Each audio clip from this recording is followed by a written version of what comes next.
Welcome to For the Win, the best gaming podcast in the world. Today's podcast is brought to you by Logitech. Discover durability and precision only available in Logitech Gamepad. Tested at over 12,000 feet deep and 8 tons of pressure per square inch, the Logitech F710 wireless controller is built to last. Get your console-style controller for PC today and play your games the way you want. All right. Please don't sue us. Here's the sound of a submarine.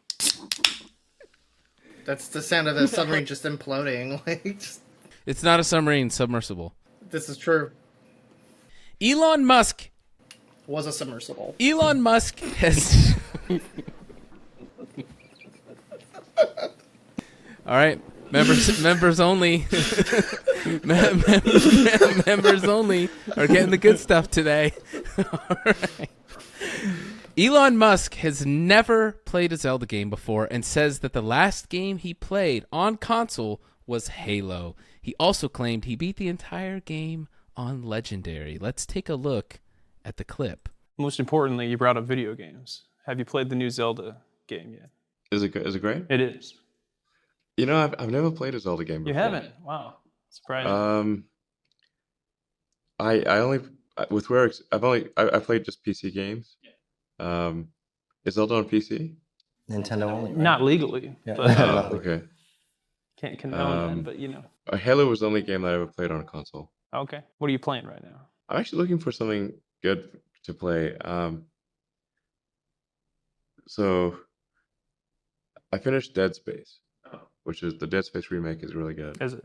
It's like it's really the stuff of nightmares.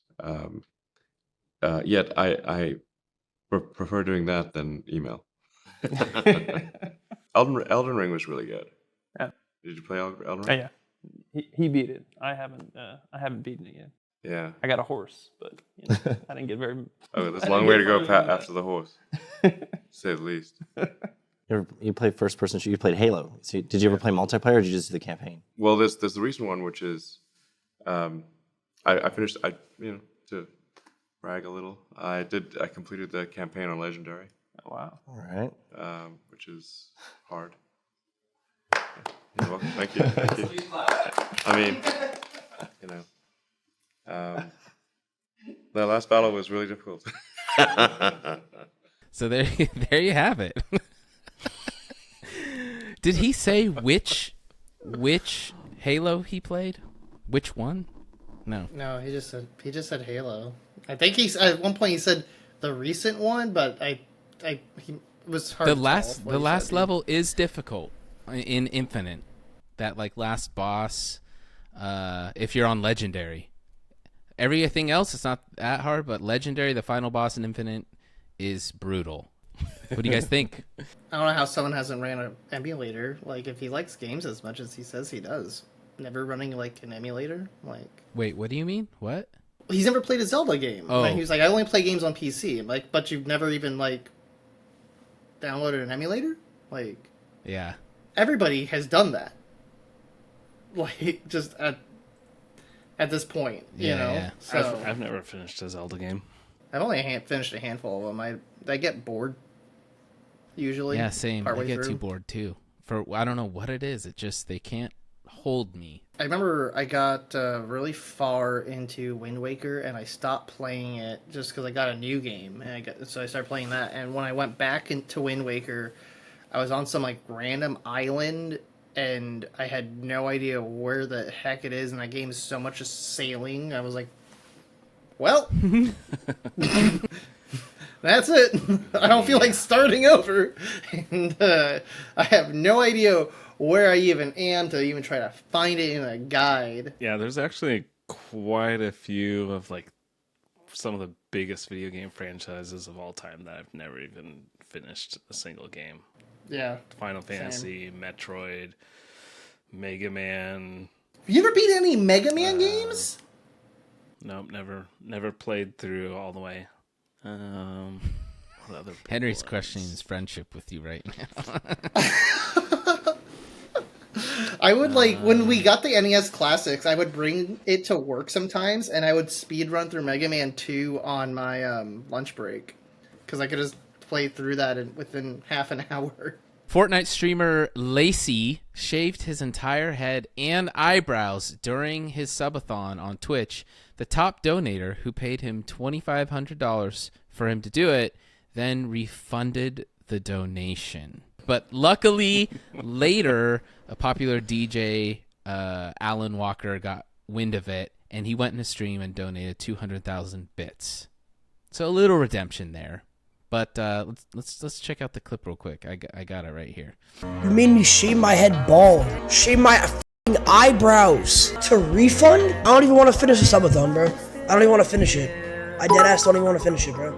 You look good, bald bro, L flapper.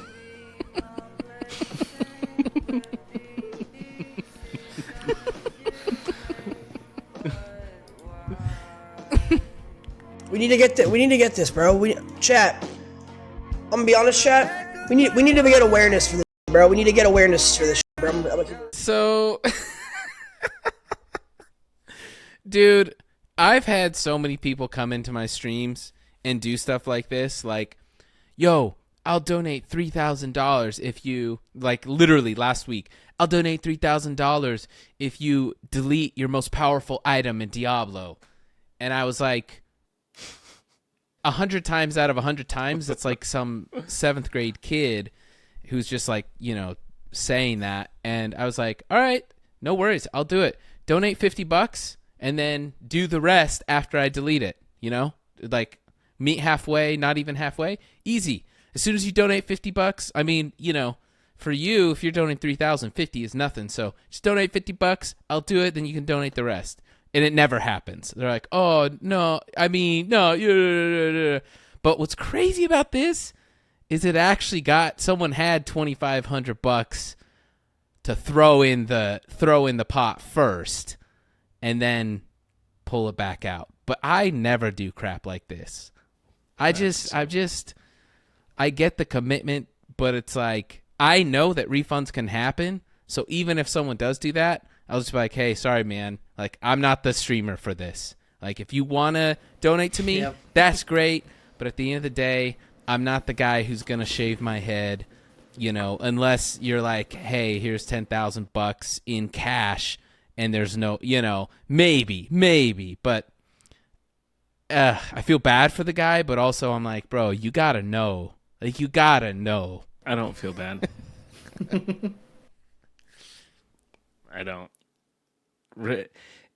Either he shaves his head and gets $2,500 and that's great.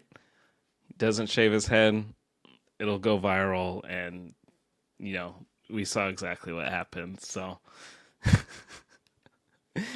think it's embarrassing in the moment, but the internet is one of those places where people like to come out of the woodwork and just change things and donate big. And true, but yeah, he'll be fine. His hair will grow back. His hair will grow back. I've seen worse things. So. Yeah. The eyebrows is It's the hair. brutal part. It's like, dude, your eyebrows too. Eyebrows are pretty bad. No, that's fine. He just needs to go to Sephora, and he can get get a pencil, get them on there, done.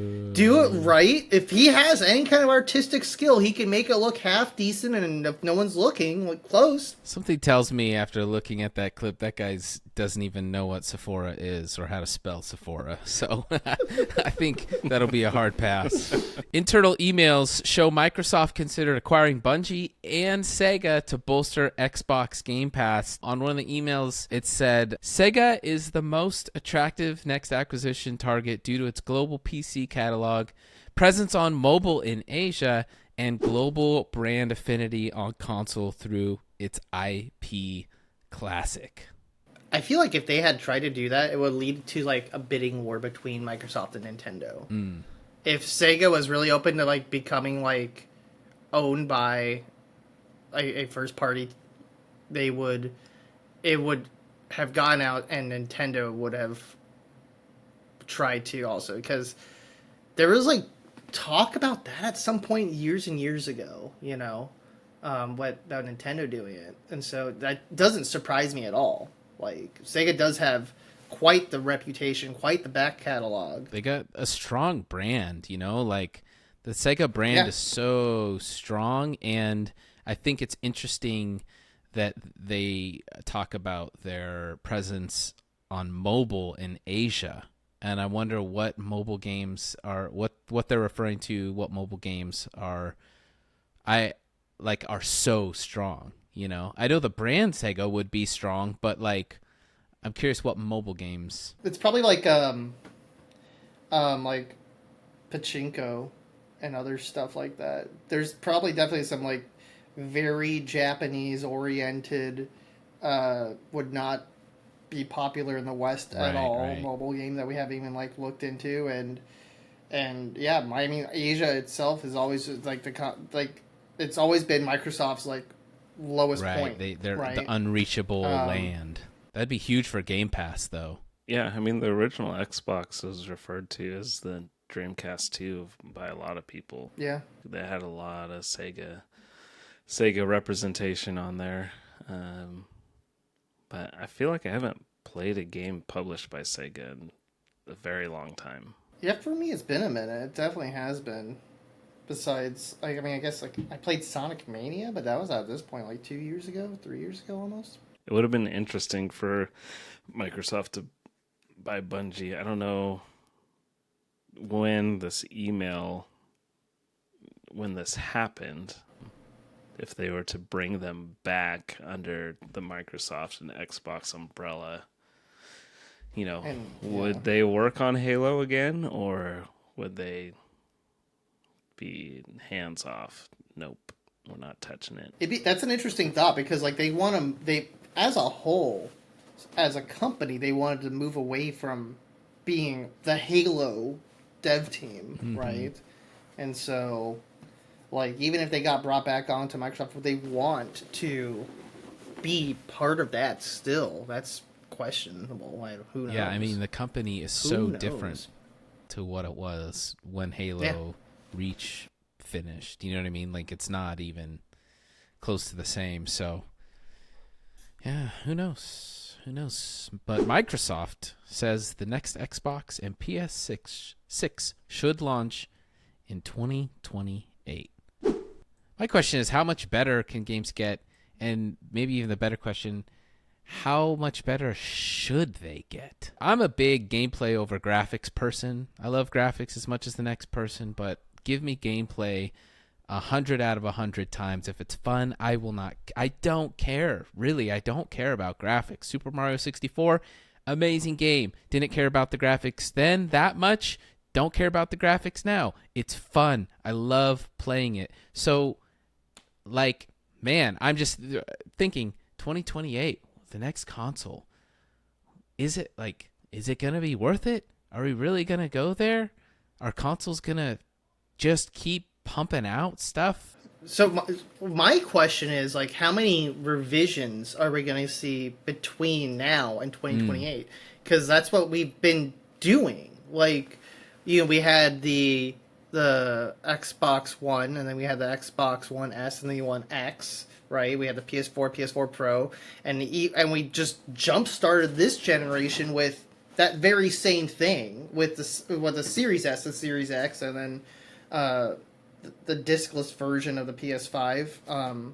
So, are we going to get like a half revision? Because I feel that alone makes that jump feel smaller. If we went from the OG Xbox One from 2014 to the 2020 Xbox Series S and X, that feels like a decent jump. But if you went from a Xbox One to Xbox One S to One X to a Series X, those feel like little steps. And I think more than actual just like visual graphical upgrades, I think it's, you know, we're going to see the consoles in the games will like be at 4K resolution. Like they'll run at 4K and they'll have 60 plus frames per second, like consistent. So I could see the visuals getting a little bit better, but I think probably the biggest thing will just be like yeah, it's gonna be running at 4K, 60 frames per second, like, And no like problem. bigger games. Bigger worlds, yeah. It's gonna be able to like render things more. Yeah. I want draw distances to eternity. Like, I don't want to see a single thing pop in on my screen when I'm playing a console in 2028. Yeah. 100%. Halo Infinite releases a new game mode, Mini Slayer. Run around as a rat-sized Spartan and slay your way to victory. Not exactly new. It was in Halo 4. Ooh, okay, hold on. I didn't realize that. Why are you so small? Why are you so small? Why are you so tiny? Why are you so little? It was a fan favorite, like, action sack game type in Halo 4. But a lot of those really weird maps and modes that were later added to Halo 4 never made it over to MCC. The Halo 4 MCC experience is so different from like what Halo 4 was at its peak. Because I really liked Halo 4 at the time, actually. And so yeah, Mini Slayer was definitely like a thing. It's actually kind of funny that there's on Halo 4 there'd be a glitch sometimes when your Spartan would go full size. When he died, and so everyone else's it wasn't supposed to happen. You would die and your dude would just become giant, and yeah. I didn't realize that you had brought it to Halo Infinite. So the question is this game type enough to bring you back to play Infinite in Season 4? I think it'll be actually decent in Action Sack if they start getting community members with like the modded maps. That could be like one of the more popular Infinite Forge creations that we saw was Andy's room. Oh yeah. And that was essentially the same exact thing, except now it's just, on other levels. I could be down to try it. It's interesting. Yeah. It's interesting enough. It's not anything that I'm like jumping the gun to like, oh my god, I gotta play this. I don't think anyone is going, yes, they're bringing back Mini Slayer, but it's it's neat. I just realized this is like where I'm at with Infinite. I don't know what it will take to like bring me back to play it, but I'll know it when I see it. And this isn't it. Like, this is it. I don't know what I want from Infinite to like get me back to playing it, but I'll know it when I see it. I've tried going back and just trying again, and like I get bored with it very quickly. Right, like after like a week of playing. Like even less. I'll start playing in a night and play for a few hours and just be like, well, yep, it's still Halo Infinite, and I don't know what it is. I don't know what it is that makes me not care anymore. Yeah.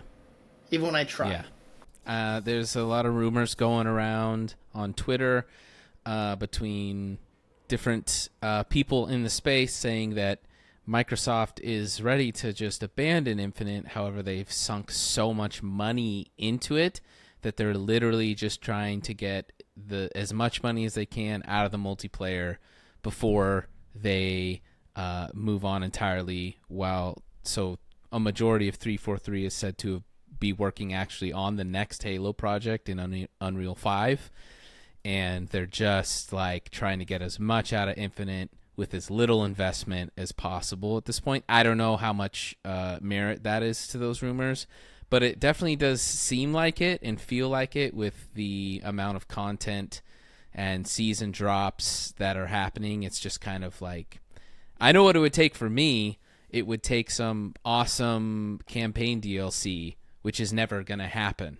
It would just take like another section added onto the campaign with some enemies and some missions, but it's gone. That ship has sailed. So for me, if we had some really nice maps, because they're adding maps, but they're not good. They're not fun. I'm not playing any of these maps where I'm like, wow, that was a really cool, engaging experience. It's not happening.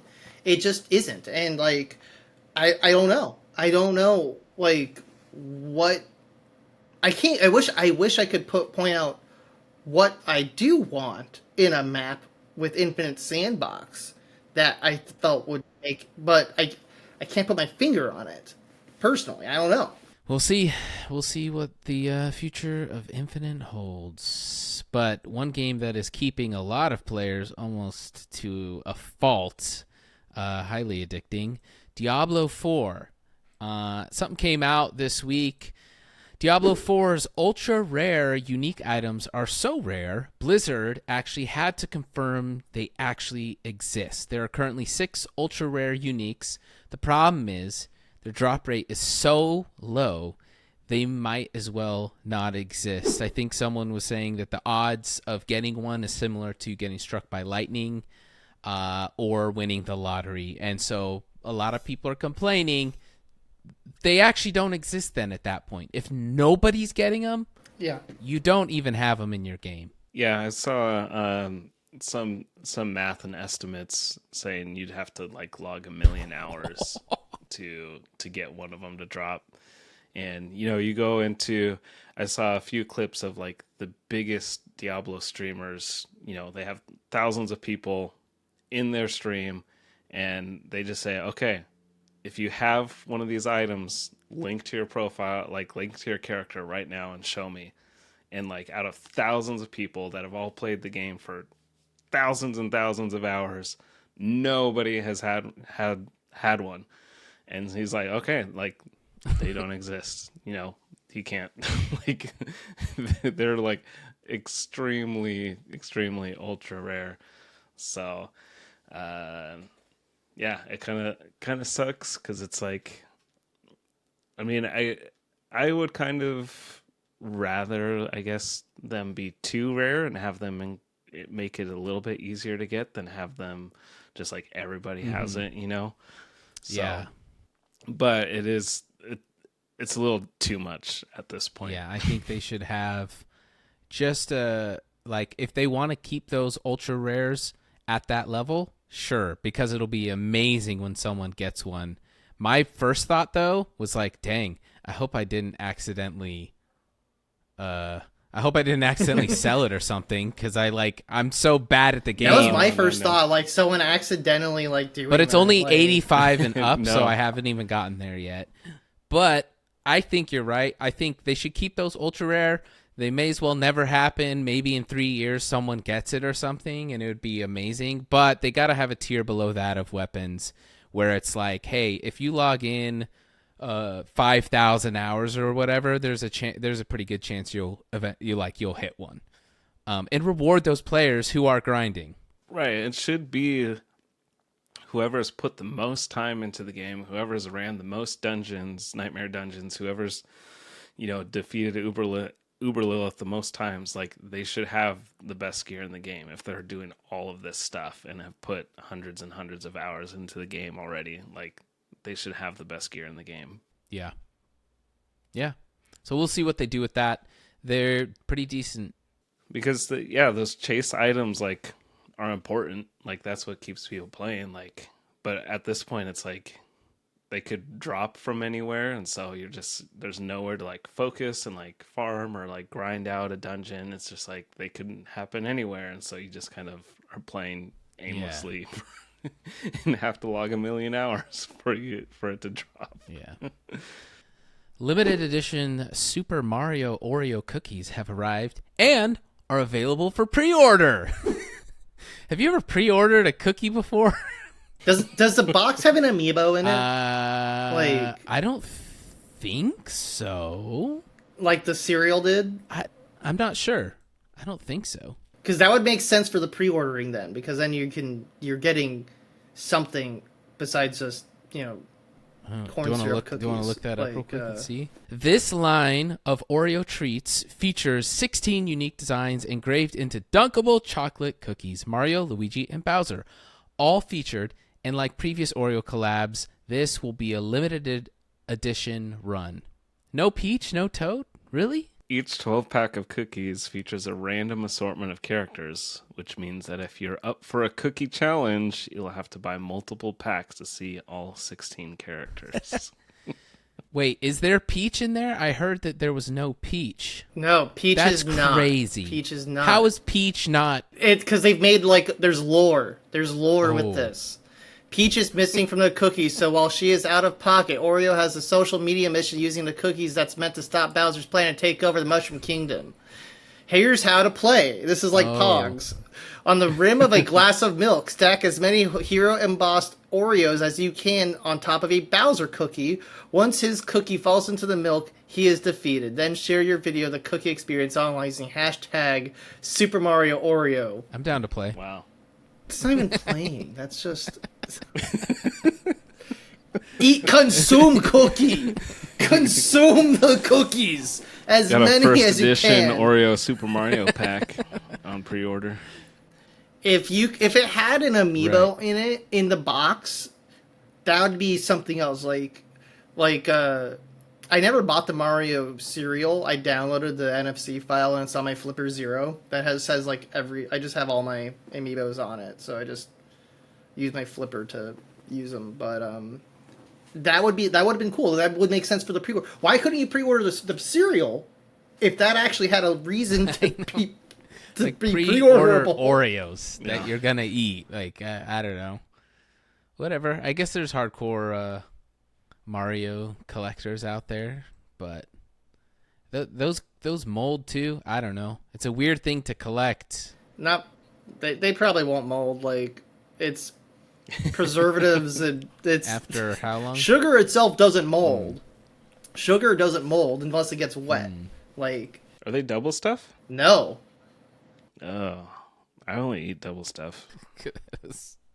Rough. Pre-orders for limited edition LeBron James PS5 controller go live June 29th. Question is, how will this affect LeBron's legacy? It looks okay. How will it affect his legacy? Yeah, it looks decent, but it's not as cool as what's next, which is Barbie's pink convertible is coming to Forza Horizon 5, along with the special Dreamhouse Xbox that literally comes in a Barbie Dreamhouse, a pink Xbox Series S. It is so sick. Did you see the Hummer? The Barbie Hummer that's also going to Ken's Forza? 2022 GMC Hummer Yeah. EV, yeah. The Yeah. EV Hummer? Yeah, that looks sick. I would drive the crap out of And that. it's free in Forza would. Horizon 5. So you can I want one in my driveway. go download it. Yeah, I want one of those controllers. Those controllers look good. Yeah, the controllers are nice. If I had my a full Xbox collection, that's a really cool, unique Xbox for sure. Yeah, so they also did a Barbie's Dreamhouse Airbnb in Southern California. Oh, I saw that. So what are you watching first, Oppenheimer or the Barbie movie? Are they coming out on the same day? Yeah. Double I know, feature, double baby! feature. There's been a ton of memes of like me walking out of the Oppenheimer screening into the Barbie one, and it's like Tom Cruise taking off his costume and then putting on That like, a leather explains, jacket. dude. That explains the meme I saw earlier where it was talking about the Barbie Airbnb, and they're like, the Oppenheimer marketing team has to make their move now. That explains that. I didn't know they were opening on the same exact day. Yeah, so there's been a ton of memes about it. They're pretty I saw funny. a meme from the trailer of a new movie that Zendaya's doing where she basically hooks up with two guys. She's sitting on a bed and the guys are on either side of her. One guy's kissing her neck and the other guy's kissing the other side of her neck. And it says me in the middle. It says me, and then it has Oppenheimer, a Barbie movie on each side. And I'm like, well, yeah. I'm like, I am gonna see both those movies, so the meme fits. Yeah. It's like, speaking of movies, Minecraft movie will begin filming in New Zealand later this year. Game of Thrones' Jason Momoa and the Mighty Boosh's Matt Berry are set to star in the upcoming adaptation. That should be interesting. Mighty Boosh. If you haven't seen the Mighty Boosh, watch that show. You were obsessed. I know with the you Mighty love Boosh. that. It is amazing. Matt Berry is hilarious. He's one of the funniest guys around. Yeah, the Minecraft movie, that's gonna be Adaptation. It's like CG, right? I don't It says know. filming, but is it CG or is it don't live know. action? I don't think Yeah, I don't there's know been a anything trailer about that. yet or anything. No. It's just, hey, they're doing it. And I wonder why New Zealand, because they going to be in nature? 'Cause it's cheap. Oh, it's cheap? Is that the reason why? It's super cheap. Oh yeah, Disney loves filming in New Zealand. Like they move so many things over to New Zealand all the time. Makes sense. So, like a bunch of TV shows are filmed over in New Zealand specifically because it's cheap. A lot of children's shows are. They're American properties, but they Oh, film it all I over. didn't know that. I knew that there was a lot of filming that happened there, but I didn't know that was the... Yeah. I thought it was more like Mm-hmm. there's a lot of space and no people. That's probably why they started, and then they like undercut Hollywood, and then that has just led to its own industry in and of itself. Kind of just like Toronto in Canada, how it's become. It's like Hollywood loves using Toronto as a fill-in for any other like urban city. They just slap some other stuff all over it, just Photoshop the Space Needle in the back. Now Toronto is gonna be Seattle, but Yeah. Viral video game Only Up continues to climb gaming charts. Only Up, which was developed by SCKR Games, is a 3D platformer where the players have to climb past giant disembodied feet, Shiba Inu balloons, and massive networks of oil tankers and scaffolding to reach the finish line. Have you seen this game, guys? It has been going super, super viral, and I love it because it's just a simple game. I heard the name. I haven't actually looked at it at all though. Yeah, I've seen most of what I've seen is people falling at the right towards the end, and there's some awkward collision or something, and they fall off the map and they fall all the way to the bottom. So Henry, basically the premise of the game is you just start on the ground and you can just run and jump and climb. You can jump and clamber, and like that's it. Up and up and up and up and up and up. And sounds fun. I've also seen a few speed runs where they finish the game in like 30 seconds or course. less. There's like a glitch where you roll like on this chair and it just shoots you straight up in the air and you finish the game. So Global superstar DJ Dillon Francis reveals he too is addicted to Diablo 4. He revealed via Instagram stories that he has 3 characters past level 50. I can't tell what those are. looks like a druid, a necromancer, and maybe a barbarian. It's hard to see. The but bottom one is his highest. Good to see our favorite DJ addicted to the same game. Yep, they actually just today released patch notes for their 13 pages that they had been talking about, and surprisingly, it's a lot of buffs, which I feel like doesn't really happen much. And it's literally they're just like buffing every single class. They're buffing experience across the board for nightmare dungeons, for missions, for everything. Which basically that all helps. All the buffs and things really help. Like the early game, which leveling is a big part of the seasonal gameplay. So leveling in season 1 will be a lot more enjoyable, I think. It was nice to see buffs and no nerfs. I hate nerfs. Yeah. I don't like nerfs because I don't like being forced to play a game a certain way. I want to play in the most fun way possible. And I don't want fun nerfed. And I don't want Blizzard to tell me how to play my character. Yeah. Final Fantasy 16 will be the first rated M Final Fantasy game ever. Do you think that's a good move, or do we think they should stay tuned to reach a broader audience? This goes to what we were talking about earlier with like how much better can high fidelity graphics go.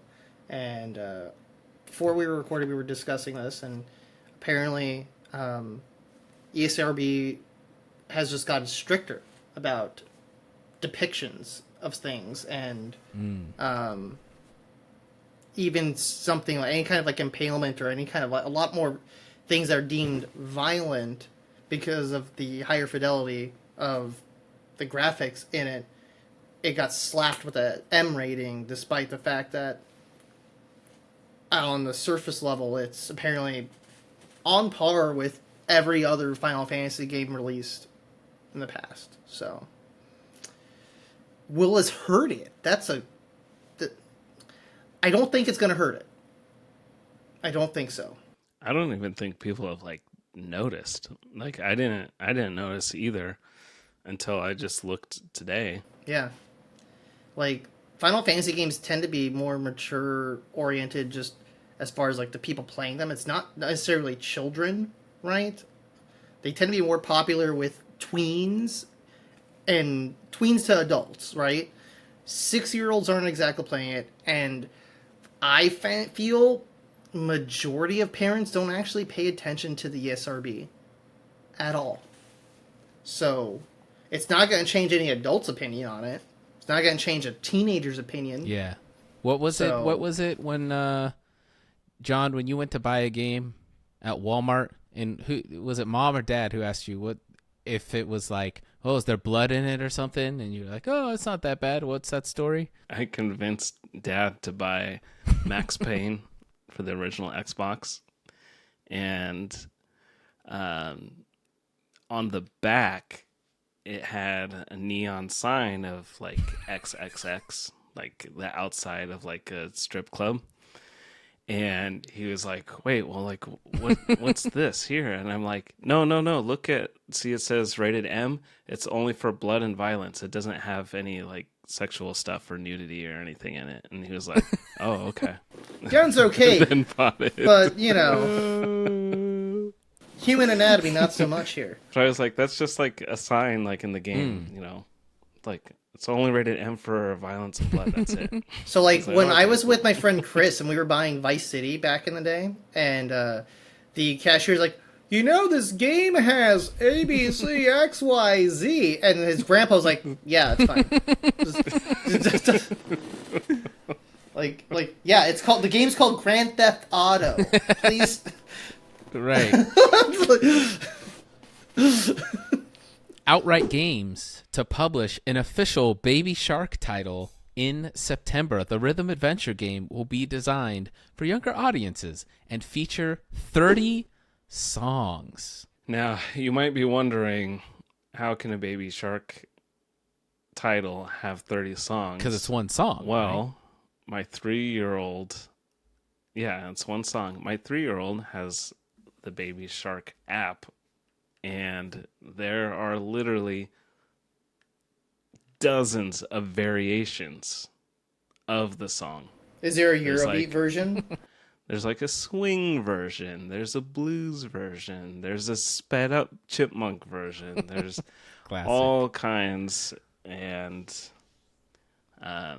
yeah, so it's crazy. So I believe that there's 30 songs, and I wouldn't be surprised if they were all just Baby Shark, 30 different ways. Have you heard that about Baby Shark being used as a form of psychological torture? So, like, police and I think the military might have done it with Baby Shark, but like when trying to like lure to get people that are like boxed up someplace and they won't come out. Before they used to use Barney, I Love You, and loop it and play it over the loudspeaker. Now they use Baby Shark because it's more annoying than Barney's I Love You, You Love Me. In the Small Soldiers, they made a parody of it when they played Spice Girls. But, yeah. So I feel like we should change the title of this article to Outright Games to Unleash Hell on all parents across America in September. Yeah. But hey, they'll learn how to like tap, you know, get the rhythm going. I don't know, developmentally it might be good. For parents it'll be the worst thing in the world, but we'll see. We might have to give it a shot. Microsoft Flight Simulator dev says we're not a game. The team behind the upcoming Microsoft Flight Simulator 2224 has said that they will not be implementing gamey type missions, adding, we're not a game. That threw me because I kind of thought I was playing a game whenever I played Flight Simulator, but It's a simulator. It says it in its name. There's a difference. But also, you can fly the Pelican from Halo in it. As realistically as they can. And a Dune spaceship. They're adding things that make it gamey. Yeah, that one. But they're like, no, we're not a game. But they want that effect to feel grounded, so you can perceive theoretically how that might be. Right? That's flying the Pelican in Halo Infinite feels far different than when you fly it in Flight Simulator. By a huge margin. Can you fly it in Infinite? There was a glitch before. But yeah, it's just like one joystick. Whereas I've flown it on Flight Simulator, and it's a whole process. It's a whole thing. You gotta do the controls. So that makes sense. Yeah, I respect it. He's trying to stay pure. Yeah, one of the most grindy Xbox achievements is in the first flight or the previous Flight Simulator, where you have to fly 1,000 hours on a single pilot. Oof. Did you guys visit your own house and your work and everything when you played it? I did. It was interesting. Just flying to work. I didn't think I could get to my house. I was showing Raymond. Oh yeah, because he just uses Google Maps. It's interesting. It's really interesting to do it. I flew to Spanaway high school. I flew to Best Buy. I flew. I was just flying around Tacoma. How long did it take you to fly from Oh yeah, I think I remember that. Did it take you a long time to fly to Best Buy from your old house? No, not at all. And then I flew from there. I was with me and Raymond were in a party together, and I showed him where I work. I was like, "This is my office." Can you take off from the various airports in the that's area? all you can do. Yeah. You could take off from a SeaTac or JBLM. Yeah. Do you fly over Area 51? Imagine. I didn't try. I never tried. That'd be a fun Easter egg. But it's not a game. Yeah, no, not a game. Not a game. But it would be funny to just start calling it a game. My favorite game. Tweet him. Yeah, I was gonna say win game of the year. Be like, nope, we do not accept this. No, we do not accept game of the year. You take that back. Simulator of the year. That would be hilarious, dude. Nintendo's hosted its summer Nintendo Direct presentation showcasing a whole bunch of Nintendo Switch games, majority of which releasing in 2023. Several third-party games alongside first-party titles like Pikmin 4, nice, Super Mario Bros. Wonder, and a remake of Super Mario RPG. The classic SNES game is getting a complete remake and will be released in November. Nintendo's got a lot going on, and I hope I'm excited for it because I want to play my Switch again. Yeah, my Switch kind of gathers dust. I picked up something for it a few months ago, and then haven't touched it since then. Mario RPG, I have mixed feelings about. I'm not super sold on how it looks. I know a lot of people are like, it looks great, and it does to an extent, but I don't know, something about it's rubbing me the wrong way. Mario Wonder looks cool. Looks like another Mario game. It'll be fun. I never really got into Pikmin. Yeah, I played it a lot, all of them, so I'll definitely keep the train going. I know with this new Pikmin, they're trying to bring in new players just because it's become very, very, not niche, but it just has a cult following of people who we just love Pikmin games and we want it to be the same, so they're definitely switching it up, which I'm okay with because Pikmin, what was it, 4 or 3, whatever the last one was, it was great, but it was just the exact same thing over again, just different levels, which I had fun with, but there's not a lot of replay. It's not, you beat it and then that's kind of it. So I'm excited for another one though. It's a good, 20 hours of fun. Any update on the Sony versus Microsoft court case. What's the latest highlights, big bullet points there? I watched a few recap videos and read a couple articles about it, but it's actually pretty crazy, kind of the stuff that's come out. And the FTC, is drilling Phil Spencer in Microsoft over this Activision Blizzard deal and exclusive games and all of this different stuff. And Microsoft, I think, ended up looking pretty good. And the chair, whoever was questioning the FTC attorneys questioning Phil Spencer, it was pretty funny. They actually got to the point where they were like frustrating the judge, and the judge is like, "Okay, let's just move on. You're asking the same question a million different ways, and he's answered the question like so many times. Let's like move on." But there are some interesting things that came out, and it got me thinking. Like Microsoft and Xbox, they haven't like won a console war in a very long time. Like they haven't been top dog in like a very long time. I think, the 360 outsold the PS3. But in America, I don't know if it did worldwide. I think worldwide the 360 barely outsold the PS3 because Japan, it was like, yeah, it was still, yeah. But then like the Wii outsold both of them by Yeah. like an insane amount. So, I think back to when like Microsoft bought Bethesda, and I never actually realized that like, oh, this wasn't like the top dog just buying up more stuff, because something that came out is like Phil Spencer was saying like, when we bought Bethesda, we had like 4 titles: Forza, Gears, Halo, and I'm blanking on what the other one is. What's Halo, Fable? Forza, Gears, Fable, yeah. Fable, maybe. They said Fable, they- even though they only had 3 Fable. Yeah. I barely count Fable with that, but I think they did, it was a so- top-selling game. So they were like, okay, we are struggling. We need to bolster our lineup. And, Starfield was originally going to be a PS5 exclusive, they said. And so he's like, we don't have anything. Starfield's going to PS5.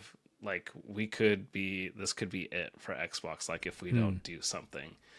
And so, like, my mindset when all that was happening was like, oh man, they're just like buying stuff up. That's crazy. But it's like, I didn't realize, and maybe most of us didn't realize like how dire of a situation it was, that like, okay, maybe they were pretty close to just like calling it quits because they couldn't compete with Sony and Nintendo. And it's like, he's talked about Halo not being featured at the recent, Xbox event, and he's like, well, Halo like isn't as big as Call of Duty, and I'm like, well, whose fault is that? Yeah. Like, whose fault is that?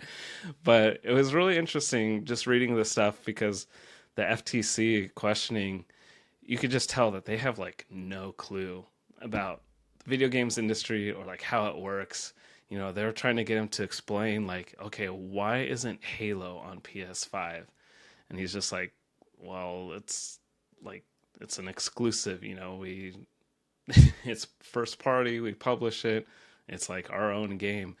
And he's like, and Sony, they pay for their own exclusives and they produce their own exclusives. And they're like, well, why can you promise and testify under oath that you will release the same quality of games for Xbox as you do on PS5 in the future, like 10 years from now? Can you promise that? It's like they think that the boxes are literally the same, with a different label on it, and not like Right.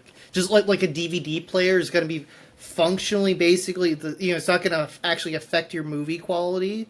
So is that how they're thinking about it, right? They can't perceive that. No, because I don't know how good or bad their next system is going to be.